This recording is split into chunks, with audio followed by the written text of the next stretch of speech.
Sabe quando uma história parece ser sobre uma coisa, mas na verdade é sobre outra coisa completamente diferente? Pois é, hoje a gente vai mergulhar na partitura da Sinfonia Brasília, uma obra que nasceu para ser um hino de otimismo, um som para o futuro do Brasil. Só que escondido bem no coração dela, existe um lamento, uma melancolia profunda. Como isso é possível? Essa é a grande questão. A Sinfonia para Brasília é um verdadeiro paradoxo. É uma celebração do progresso, claro, mas ao mesmo tempo é uma homenagem a uma dor que ficou de fora da foto oficial. Como é que essas duas coisas, triunfo e tragédia, conseguem viver juntas na mesma música? A resposta? Bom, a resposta está na história por trás das notas. Para entender a música, primeiro a gente precisa entender o clima da época. Pensa só, Brasil, final dos anos 50, uma efervescência total, um otimismo que contagiava todo mundo, com projetos gigantescos. O país estava sonhando alto, e Brasília era, literalmente, a construção desse sonho. Olha só a velocidade com que tudo aconteceu. Era um ritmo frenético. O governo JK estava com o pé no acelerador. Brasília é inaugurada em abril de 1960 e 6 meses depois, o governo já queria uma trilha sonora para esse feito histórico. Mas repara num detalhe. A estreia da sinfonia só foi rolar 3 anos depois. Guarda essa informação, porque ela já dá uma pista de que tem algo a mais nessa história.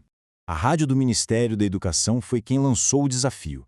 A ideia era bem clara: criar uma obra que a gente chama de programática, ou seja, uma música que contasse uma história, que pintasse um quadro sonoro das cenas da construção. Era para ser algo épico, sabe? A verdadeira trilha sonora de uma nova era para o Brasil. E não era um concurso qualquer, não. O prêmio de 500 mil cruzeiros era uma grana preta para a época. Isso mostra o peso que o governo dava para esse tal monumento musical. A expectativa estava lá no alto para encontrar a obra-prima que ia traduzir o espírito de Brasília em som. Só que aí vem a grande reviravolta da história. A banca de jurados, que tinha gente de peso como Camargo Guarnieri e Francisco Mignoni, simplesmente olhou e decidiu que nenhuma das obras inscritas merecia o primeiro lugar. E o mais curioso de tudo, os motivos, os critérios para essa decisão nunca foram revelados, o que só joga mais mistério em cima de tudo isso. Então, em vez de um grande campeão, o que aconteceu foi que o prêmio de segundo lugar foi dividido entre 3 compositores. E no meio deles estava ele, César Guerra Peixe, o autor da sinfonia que, mesmo sem ter levado o ouro, acabou entrando para a história. Então, beleza, mas quem era esse compositor? Quem era o cara capaz de criar uma música tão complexa, tão cheia de camadas? A jornada do Guerra Peixe é tão fascinante quanto a música dele. E o mais interessante é que ele não começou a carreira como um compositor, digamos, brasileiro. Aqui a gente vê a grande virada de chave na carreira dele. No começo, Guerra Peixe era da vanguarda, super experimental. Usava umas técnicas europeias bem complexas. Mas em 1949, tudo muda. Ele se muda para Recife e mergulha de cabeça na nossa música folclórica. Essa decisão radical acabou definindo todo o resto da obra dele. Só para a gente ter uma ideia de onde ele veio, esse tal de dodecafonismo era uma técnica ultramoderna, quase matemática. Guerra Peixe dominava essa linguagem super complexa, mas ele escolheu abandonar tudo isso por outra coisa, algo mais ligado às raízes do Brasil. Foi uma escolha muito corajosa que definiu quem ele era como artista. Agora vamos dar um passo atrás e olhar o quadro geral. Essa jornada do Guerra Peixe, essa busca por uma identidade musical brasileira, não foi um caso isolado. Ele estava, na verdade, dentro de um movimento muito maior que estava acontecendo no país e no mundo. Essa ideia de fazer uma música com a cara do seu país começou lá na Europa. Aqui no Brasil, ela explode com a Semana de Arte Moderna de 22 e encontra seu maior gênio em Villa-Lobos. Guerra Peixe, então, estava conversando com essa tradição toda, mas ele queria encontrar a sua própria voz ali no meio. Uma voz que fosse moderna e, ao mesmo tempo, profundamente brasileira. E agora, a gente volta para a sinfonia para resolver aquele quebra-cabeça do começo. Como uma música de celebração pode ser tão melancólica? A resposta está na parte mais sombria dela, o terceiro movimento. É aqui que está o pulo do gato. O título já entrega tudo. Os outros movimentos têm nomes bem para cima, tipo O Candango em Sua Terra, Inauguração da Cidade.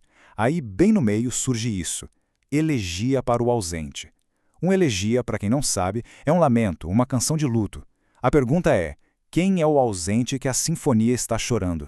E aqui a ficha cai. O movimento é um tributo, uma homenagem solene aos trabalhadores, os candangos, que morreram construindo o sonho de Brasília. Enquanto a arquitetura celebrava o futuro grandioso, a música do Guerra Peixe fazia uma pausa para honrar o sacrifício humano. É a história não oficial da capital, contada através do som. E a própria forma da música reforça essa homenagem. Ela começa com fagote, sozinho, criando uma atmosfera de luto, de introspecção. A estrutura é até clássica, mas o sentimento que ela passa é de uma solenidade profunda. Não é uma música de festa, de jeito nenhum. É uma música para reflexão, para memória. A escolha dos instrumentos pelo Guerra Peixe aqui é genial.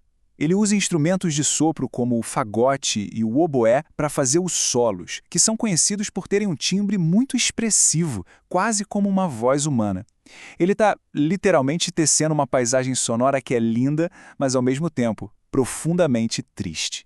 Então, no final das contas, o que tudo isso significa? Qual é o legado dessa sinfonia que nem ganhou o primeiro prêmio, mas que diz tanto sobre o nosso país? A resposta está na forma como a música e a memória se conectam. E essa é a grande sacada. A Sinfonia Brasília não é só uma peça de música. Ela completa um monumento que é Brasília. Ela coloca a dor e o sacrifício das pessoas na narrativa oficial do progresso.